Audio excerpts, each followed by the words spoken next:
Osmonda baland tog'lar ustida, qoyaning chetida bir burgutning inisi bor edi. In ichida ko'plab yorqin, chiroyli patlar yashardi. Ular kuchli burgutga tegishli edi. Ammo bir kichkina pat boshqacha edi. U mustaqil uchishni orzu qilardi. Men nega bu Why yerda should I qolishim kerak stay deb o'yladi here? Pause. Bir kuni ertalab mayin shamol in yonidan esib o'tdi. Pat pichirladi: "Ey shamol, meni olib ket. Men yolg'iz uchmoqchiman."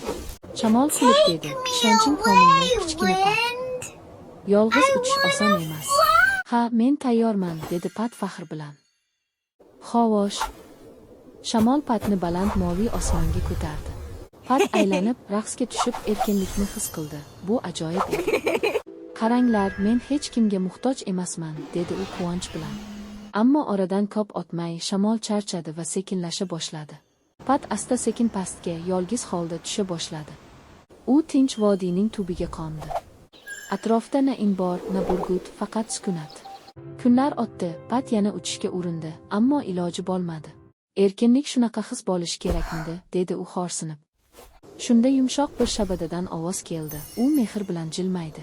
"Erkinlik yolg'iz bo'lish emas", dedi shabada. "Bu qayerga tegishli ekaningni bilishdir." Pat jim bo'lib yulduzlar ostida oylab qoldi. U inini burgutning issiq qanotlarini soginib qoldi. "Ey shamol", dedi u past ovozda, "meni uyimga qaytarsang-chi?" Shamol jilmaydi. "Albatta, kichkina Pat." Ular birga yana tog' tomon uchib ketishdi. Burgut ularni ochiq qanotlari bilan kutib oldi. "Sen uzoq sayohat qilding", dedi u muloyimlik bilan. "Eng yengil Pat ham yo'nalishga muhtoj."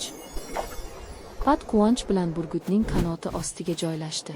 Haqiqiy erkinlik yolg'iz uchish emas, balki True qayerga freedom tegishli isn't flying ekanini alone. bilishdir.